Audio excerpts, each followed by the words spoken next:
الحمد لله والثناء لله والصلاة والسلام على رسول الله وعلى آله وأصحابه وموالاه. أما بعد، اللهم انفعنا بما علمتنا وعلمنا علما ينفعنا وزدنا علما، والحمد لله على كل حال، ونعوذ بالله من حال أهل النار. waxaynu ka bilaabaynaa suuratu lmaa'ida aayadda 109. qaala allahu tacaala, ilaahay baa waxau uhi yowma maalin xus nebi maxamedow yajmacu allaahu rusul, ilaahay rasuulladu isu keeni doonaa waa qiyaamaha. fayaquulu maadaa ujibtum, wuxuu ka odhan doonaa maxaa la idinku jawaabay oo ummadihiinni ay idinku jawaabeen. qaaluu laa cilma lanaa, waxay odhanayaan ilaahayow aqoon uma lihiin oo ma ogin. innaka adugu anta callaamu lguyuub, waxa maqan oo dhan adiga aada u ogsoon. id wakhti nebi maxamedow xus mar kale, qaala allaahu, ilaahay baa wuxuu idhi yaa ciisa bna maryam, ciisihii ina maryamo ahaayow, udkur nicmatii calayk, waxaad xustaa nicmadan dushaada yeelay, wa calaa waalidatik, iyo hooyadaana nicmadan siiye xusuuso. id wakhti baan kuu nicmeeyey ayadtuka aan kugu xoojiyey biruuxi اlqudus, malagga malakuljibriil la ydhaah baan kugu xoojiyey. tukallimu nnaasi fi lmahd, adigoo dadka la hadlaya, adigoo xoolka ku jira oo yar baa dadka la hadlaysa. wakahlan, adigoo nin weynoo garmadoobaana waad la hadlaysa. waid callamtuka alkitaab, waxaan kuu nicmeeyey wakhtigaan ku baray qoraalka, walxikmata iyo axkaamta, waatowraata walinjiil, iyo labadaa kitaabee midna lagugu soo dejiyey midna nebi muuse lagu soo dejiyey. waid wakhti bay ahayd takhluqu min adiin, dhoobada xaggeeda waxaad ka samaynaysay ka hay-ati dayr, shay-an ka hay-ati dayr, wax la mida shimbirkaoo kale. biidnii awooddaydaad ku samaynaysay. fatanfukhu fiihaa, markaasaad ku afuufaysay. fatakuunu dayran biidnii, shimbir bay noqonaysay, awooddaydu ku noqonaya shimbir waxa aad samaysay. wa tubri'u, waxa aad bogsiinaysay alakmaha, qofka indhala-aanta ku soo dhasha, waalabrasa, iyo qofka barasta leh, biidnii, awooddaydaad ku bogsiinayso alla qadaray oo xukumay. waid wakhti bay ahayd tukhriju lmowtaa, waxaad soo saaraysa kuwa geeriyoodee xabaalan, biidnii, awooddaydaad ku soo saaraysa. waid wakhti bay ahayd kafaftu banii israa'iil, kafaftu waan joojiyey banii israa'iila, reer banu israa'iil oo duulimaad kugu ah, canka xaggaagaan kaa joojiyo anaa kaa difaacay. id wakhti bay ku weerareen ji'tahum aad ula timid bilbayinaat, mucjisooyinkii cadcaddaa. faqaala aladiina kafaruu, kuwii gaaloobay markaasay yidhaahdeenoo minhum iyaga ka midihi, in haadaa, maa haadaa, kan uu ciise keenay ma ahaanin ilaa sixrun mubiin, sixir cad mooye wax kale ma ahaanin. aayaddaas waxay xusaysaa horta iyadu 109 ama intaynaan soo dhaafin, waxaynu baraarujin lahayn qur-aanka qaybihiisa inaad ogaataaba aada u muhiima, si aada uga faa'iidaysan karta cilmigiisa iyo tafsiirkiisa. aayadaha axkaamta ka warrama ee culimada axkaamtu ay idhaahdaan ilaa 500 oo aayadood meelahaas weeye, in yar mooyaane intooda badani waxay ku jiraan dhowrkan suuradood ee hor haynu soo dhaafnay: suuraة الbaqara, suuraةu ali cimraan, suuraة الnisaa, wa suuraة اlmaa'ida. waxaa u dembeeyey aayadaha deriskan horey nagu soo dhaafee 108. sidaa daraaddeed qofku marka uu doonayo fiqiga islaamiga inuu wax ka ogaado iyo xalaasha iyo xaaraamta, waa inuu ku mitidaa tafsiirka iyo xifdiga dhowrkaa suuradoode hore, oo aynu odhan karno malaha ilaa 6 jis meelaha ah ayay noqonayaan. aliflaamim, sayaquulu, tilka arusulu, kulu طacaam, wاlmuxsanaat, laa yuxibu latajidanna, oo aan dhammaystirayn. waa 6 jis iyo bar taqriiban. 6 jis iyo bar hadduu qofku isdhaahdo xafid tafsiirkooda iyo macnahooda wuu garan karaa aayadii axkaamtaba waxaa dambeeya markaa aayaadkii jihaadka ka warramaya fiqa aljihaad oo suuratu lanfaal iyo suuratu tawba ku badan markaana waxaa loo sii gudbayaa waa in la gaadho un suuratu lxaj iyo suuratu nuur suuratu laxzaab iyo qad samic juska la idhaahdo meelahaasaa markaa axkaamtii haddana soo noqonaysa marka waxaad arkaysaa suuradahani muhiimadda iyo miisaanka ay leeyihiin inuu qofku aada u barto tafsiirkooda oo aada u dhuuxo waxa aayadkani ay markaa xusayaan qeybkii hore iyo qeybka dambe algeyb almaadi waalgeyb almustaqbal wixii maqnaaye horee tegey iyo waxa maqane soo socda labadaasuu ilaahay isku xidhayaao dee intaasaynu inaguna udhaxaynaa marka adduunku waxa weeyaan maalmaha aada joogto waxaad muraayad ka daawanaysaa wixii horee tegey mustaqbalkana siduu ilaahay u sheegaynu u rumaynaynaa labadaba marka wixii qeyb ahe maqan waxaa laga qaataa un ilaahay subxaana wa tacaala oo isagaa qur-aanka inoogu sheegaya ama rasuulka xadiidka inoogu sheegaya calayhi salaatu wasalaam laakiin wax si sugan oo kaloo saxiixa loo heli karaa ma jiro maalinkan ilaahay uu xusayo waa maalinka qiyaamaha waa maalin ilaahay intuu rusushii oo dhan isu keenaa buu su-aal hordhigayaa maalinkaasi sheegiddiisu wuu ku badan yahay qur-aanka kariimka ah aada buu ugu badan yahay bal aayaddii ugu dambeysay qur-aanka maalinkaasay ka warramaysa waataquu yowma turjacuuna fiihi ila allah uma tuwafaa kullu nafsi maa kasabat wahum laa yudlamuun maalin ka cabsada buu ilahay oo ka warwara oo u diyaargarooba oo u sahay qaata waa maalinka qiyaamaha miisaankuu leeyahy muujinaysa culimada ixsaa'iyaadka iyo aayadaha qur-aanka tirakoobkooda ka warrama waxay tilmaameen marka fardi ahaan la eego isagoo ereygaa yowm mufrada 356 jeer buu ku soo noqday qur-aanka markaa laga reebo isagoo mudaafa oo yowmuhum iyo yowmakum iyo laga daayo bas markaa waxay muujinaysaa maalinkaa u diyaargarowgiisu inuu noqdo wax weyn ahwaasha dambaysana aad buu qur-aanku u baraarujiyaa isagoo ina xusuusinaya arrimaha culculus ay istaba yaalla oo uu ka mid yahay nafku suur suurtii oo la afuufo markaasaa waxaa ku xigaya albacthu waاljazaa iyadii oo dadkii lasoo nooleeyo markaasaa haddana waxaa ku xigaya alxashru in haldana la isugu keeno goobtaa bannaan waxaa ku xigaya alxisaabu waاljazaa dadkii la isu keenay in la xisaabiyo waxaa ku xigaya almiisaan kafadii iyo miisaankii oo loo saarayo waxaa ku xigaya xawdkii nebiga laga cabayay calayhi salaatu wasalaam waxaa ku xigaya asiraad jidkii la marayay waxaa ku xigaya shafaacatu rasuuli sala allahu calayhi wasalam oo markay arrinku adkaado ee dadkii badhna ku hadhaan naarta qaarna ay gudbaan welina la sii haysto shafaacadii nebiguna wakhtigaasay imanaysa calayhi salaatu wasalaam waxaa ku xigaya nihaayaddii ugu dambeysay oo ah fariiqun fi ljannati wa fariiqun fi saciir oo markaas marxaladda sagaalaad ee ugu dambaysa ah marka halkaa waxaad arkaysaa aakhiruu war jiraa qur-aankuna taasuu inagu baraarujinayaa mar walba inaanay qalbigeenna ka bixin markaasaa nebiga la yidhi calayhi salaatu wasalaam dadku si ay khafladda adduunyada uga baraarugaan bal maalintaa qiyaamaha waa dadka u sheeg oo uga waran cidda khalqiga ugu qiimo badan ee ugu sharaf badani waa rususha ilaahay rusushii baa ilaahay su-aal hordhigayaa wuxuu leeyay maxaa laydinku jawaabay arrin cajiiba weeye bal rasuulkii ayaa la yidhi maxaa lagugu jawaabay marka kii jawaabaya maxaad u malaynaysaa isaga kala doondoonaya tooshka lagu hayaana waa ka jawaabay weeye rasuulka rususha u jawaabay marka su-aashan iyada ah rususha hortaala waxay canaan ku tahay ummadaha ummadii miyay idin rumeeyeen mise way idin diideen idinku ammaanadii gudataa laga fahmaya halkaa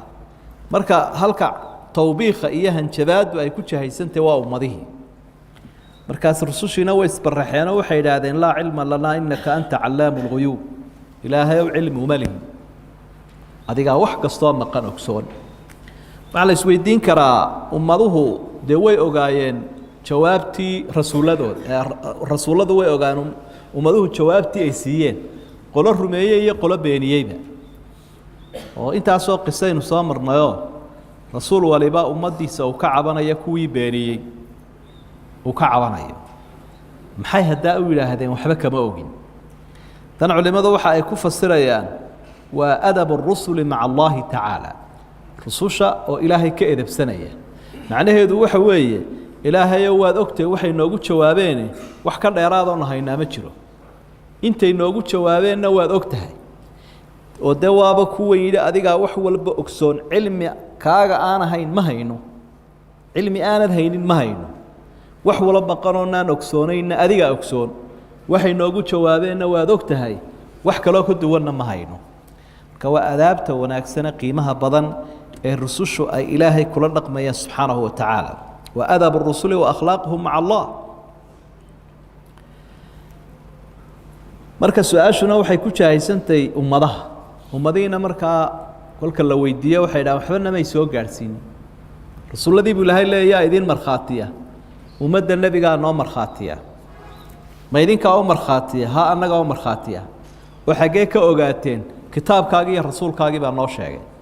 in qowmu nuux iyo qowmu huud iyo qowmu saalix iyo qur-aankaa nooga warramay ilaah adigaa noo sheegay markaasaa lagu xukumaya wakadalika jacalnaakum ummatan wasatan litakunuu shuhadaa cala annaas ummadaha markhaati ku noqonaysaan buu ilahay yidhi qiyaamaha dhacdo kalea markaa ilaahay halkan uu ku xusayaayo iyaduna la xidhiidha uun nebi ciise oo in aayaadka hore aada uga soo warramayeen sida loogu been abuuray iyo sida loogu xadgudbay ayaa ilaahay xaaladiisii uu iftiiminaya waxyaabahay daliishanayeen waxaa ka mida gaaladu ciise caabuday ciise inuu ilaahay waxaa astaan u ah dee isagaaba dad nool abuuri jiray qaar laga quustay buu bogsiin jiray arrimahaasi waxay daliil u yihiin inuu ilaahay yahay ilaahay baa ka jawaabay arrimihii ciise waa run qaar dhintay buu soo nooleeyey oo qaar la maarayn waayeybaa uu bogsiiyey oo intaasoo arrimood wuu sameeyey laakiin mid walba lifaaq baa la socda biidni illaah ilaahay awooddiisa waa wax ilaahay uu fuliyeyoo isagana mucjizo looga dhigay waanay dhici jirtay rasuullada qaar badan oo ka mid ah inuu ilaahay gacantooda dad ku soo nooleeyo way dhacaysay sidii nebi muuseba ilaahay qoladiisii qaar ka mida ugu soo nooleeyey marka arrimahani arrimo sabab ciise uu ahaayo oo ilaahay u xil saaray bay ahaan laakiin awoodda ilaahay baa lahaa subxaanahu wa tacaala marka ishkaalkaa iyo shubhadaas iyo waxaa been abuuradka ay sameeyeen buu qur-aanku deedifaynayaa arrintaa caqiidada ah ee ay qalloociyeen inay ka been sheegeen gaaladu ayuu ilaahay caddaynaya id qaala allahu yaa ciise bna maryam udkur nicmatii calayka wacalaa waalidatik bal hadda nebi maxamed oo taariikhdaa dib u xus ciisu ilaahay la hadlayoo markaasuu ku yidhi nicmaan ku siiyey adiga iyo hooyadaaye bal hadda nicmadaa xus nicmadaasi markaa waxa ay istaahishaa in lagu mahadnaqo xusta macnaheedu waxa weeye ku mahadnaq asaalatan watibaacan adiga asalnimaa lagu siiyey hooyadaana nicmadaa way kugu raacsanay labadiinaba waa laydin wada siiyey waxaana wax weyna inuu ilaahay nicmo idin wada siiyo adiga iyo waalidkaagada nicmo weliba diineed inuu ilaahay isu kiin raaciyo oo aydan qaybsamin diinta aydan ku qaybsamin adiga iyo dadka kaa soo jeeda ama aad ka soo jeedaa wax ilaahay loogu mahadnaqo weeye sidaasibaa markaa nebi ciise la faray marka waxyaabuu ilaahay ugu nicmeeyey waxay ahayn horumar qiimo badan oo cajiiba arrimahanna waxay dawo ka yihiin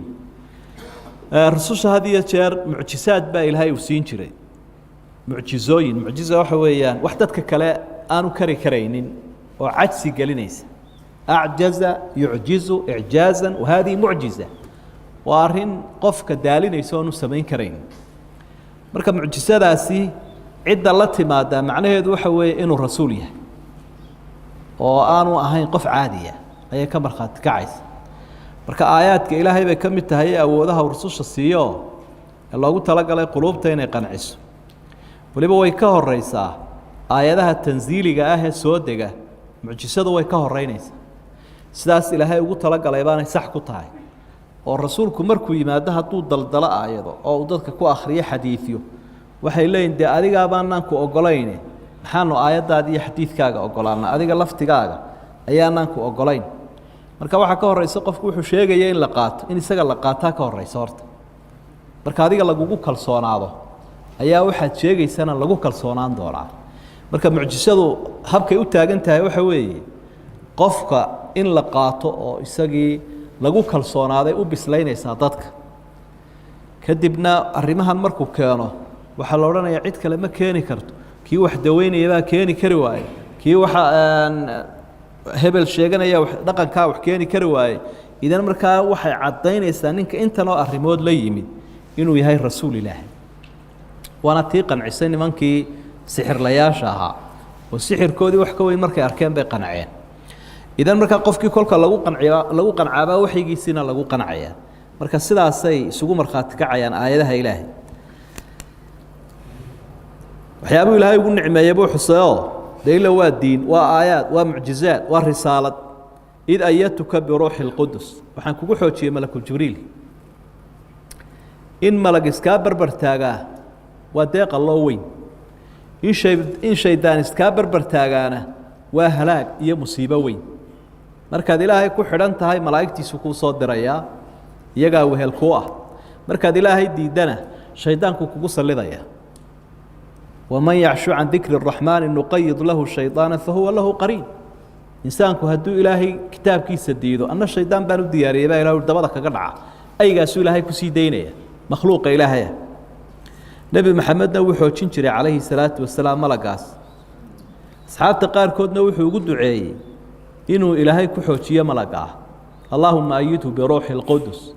xasaan binu haabit oo gabayaagii nebiga ahaa ayaa ilaahay ugu duceeyey inuu ka caawiyo erey bixinta iyo gabayga iyo xigmadda oo malagaa ugu duceeyey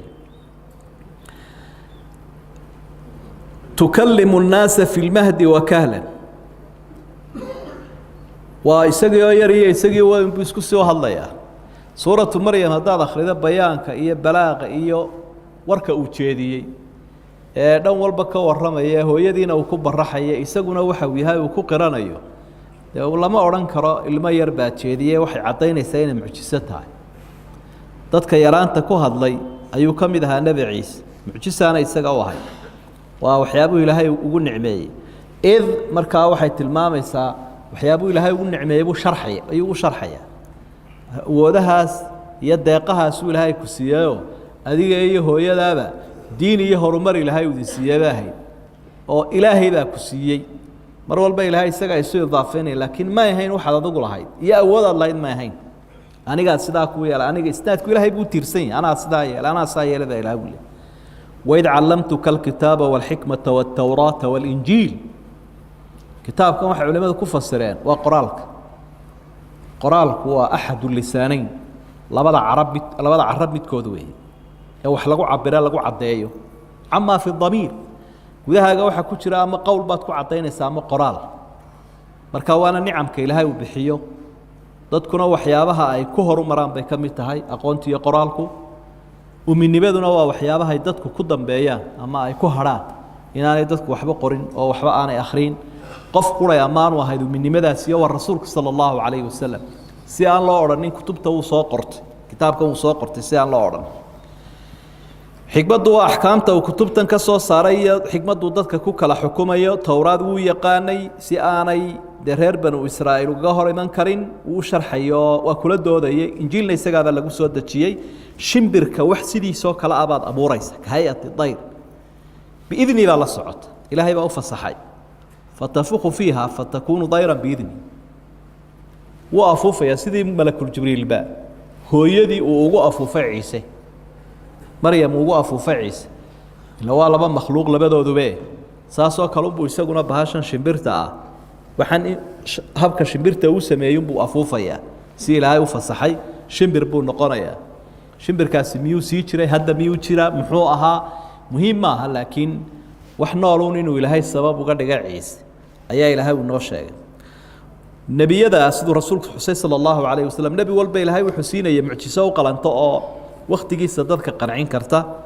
marar badanna taa waynu xusnay nebi ciise wakhtigiisii waxaa badnaa cilmiga caafimaadka dadka yaqaana had iyo jeer ku faanaya waxaasan ayaa bogsiiyay waxaasan daweeyay waxa ku faanaya marka arintii ay u maara waayeen ayuu isagu bogsiin jiray barasta iyo indhala'aanta iyo afla'aanta iyo dadka had iyo jeer ay ku dhacdo sidoo kale qof dhintay cidina ma soo noolayso khubaradii caafimaadku arrin aanay kari karaynin weey isaga ayaa ilaahay gacantiisa taa uu ku keenay marka macnaheedu waxa weeye inaan qof caadi ahayn rasuul ilaahay wa tubri wal akmaha wal abras biidni akmahu waa qofka indhalaanta ku soo dhashay alladhi yuladu a'ma arrin ajiiba weey barastina balaayooyinkay ka mid uu masaxaya lidalika sumiya masiixa innahu masaxaya barastu ka masaxaya fayabra biidni illah ilaahay idamkiisu si dhaqsaa ugu bogsanaya dadka dhintay baad soo saaraysa idamkayga taasina waa arrin kale oo intuu halka istaaga xabaalaha ay oranaya idamka alla ku soo baxa dadow way soo dareeraya aakhiratos wala soo aakhiratos way iska yimaadeen haddana idamka alla ku noqonaya وإذ كففت بني إسرائيل عنك إذ جئتهم بالبينات وحيابوا إلهي بن عمية وحكم الهرب بنو إسرائيل وويرره أي إلهي كتشوتشي marka waxaad ka fahamtay nicmadu waa laba qaybood dafcu al-mafasid wa jalbu al-masalih waxa la wixii dhiba iyo balaayada inuu ilaahay dadka ka joojiyo iyo wixii khayr ah inuu keeno waxyaabaha hore khayrkii iyo horumarkii bay ahaayeen dhibaatadii cadawgana ilaahay baa ka difaacay marka labadaana ilaahay baa laga helaa subxaanahu wa ta'ala arrimahan oo dhamina qaar awood alla ku yimid ahaa nimankaasina nimankii dilaya weeye ee ciise ibnu zinaha ku sheegay ee ka gaaloobay ee sixir la ku sheegay ee yiri in hada illa sihrun mubin waxa la wuxuu bogsiinaya iyo kuwa soo nooleeyay iyo kuwa daweynayo waa sixir bayda marka kuwaana waan ka waabiyay arrimahana waan ku siiyay intaasina waxaad awood aad leedahay ma ahayn ilaah ma ahayn adoon baad ahay ilaahay inta u sameeyay wallahu subhanahu wa ta'ala